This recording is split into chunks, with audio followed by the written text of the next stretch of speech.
Hey guys, welcome back. It is Thursday, April 23rd. Today you've got to read pages 56 to 59. So really this is a short section and then complete the reading task. Let's take a look at our part one guide. Make sure you have your copy of the text open and ready to go as well. Your task today is to evaluate Beatty's main argument about society, communication, and censorship in this speech. You read some of this speech yesterday. Mostly it was around page 54 and 55. Explain and critique his argument using evidence from the text. So for these first two questions, you will actually find the answers on page 55, what you read yesterday. So I highly encourage you to go back to page 55 and review in order to answer them. Let's start together. According to Beatty, what is happening to the minority population? And then along with that, in order to not step on toes, what was done? So step on toes, it's like an idiom. So if you're stepping on toes, you're bothering people. So in order to avoid bothering other people, what was done? So let's go back to page 55 and review this section regarding the minority population, which I think is towards the bottom. No. Here we go. It's kind of towards the bottom of 54, top of 55.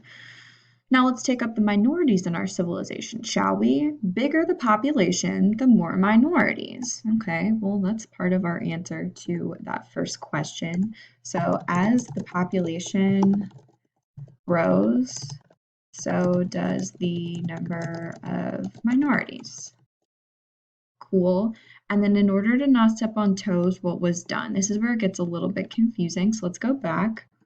Don't step on the toes of the, and then he lists a bunch of different kinds of people.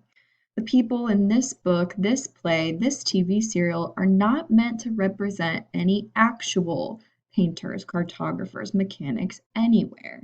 So what's being done not to step on toes is the people or the characters that are featured in books, plays, and TV shows are not meant to represent any actual demographic. So that is our answer to part two.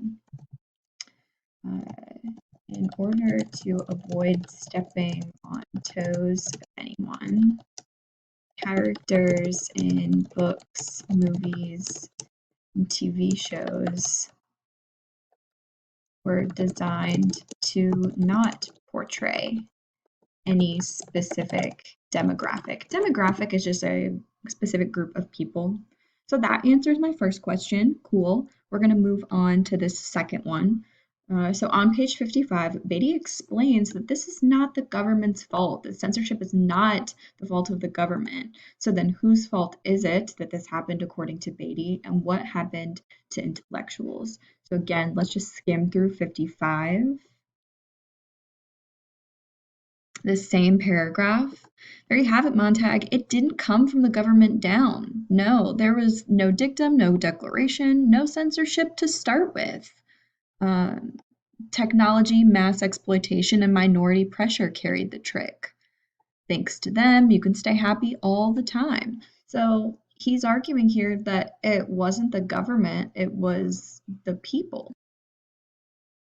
So going back to your guide, according to Beatty, it is the citizens' fault that censorship became mainstreamed. What happened to the intellectuals? Again, back to 55. Let's check it out.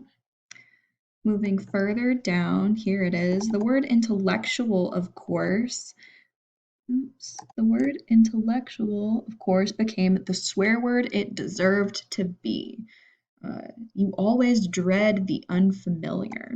So intellectual came to be regarded as something equivalent to a swear word or curse word. So the connotation of that, the meaning of that, is that people then looked down on intellectuals. Why?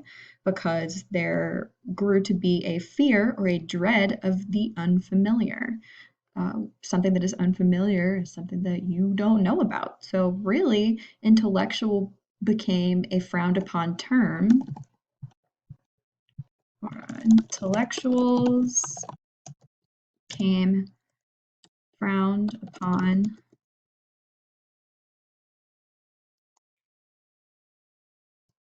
because of their curiosity,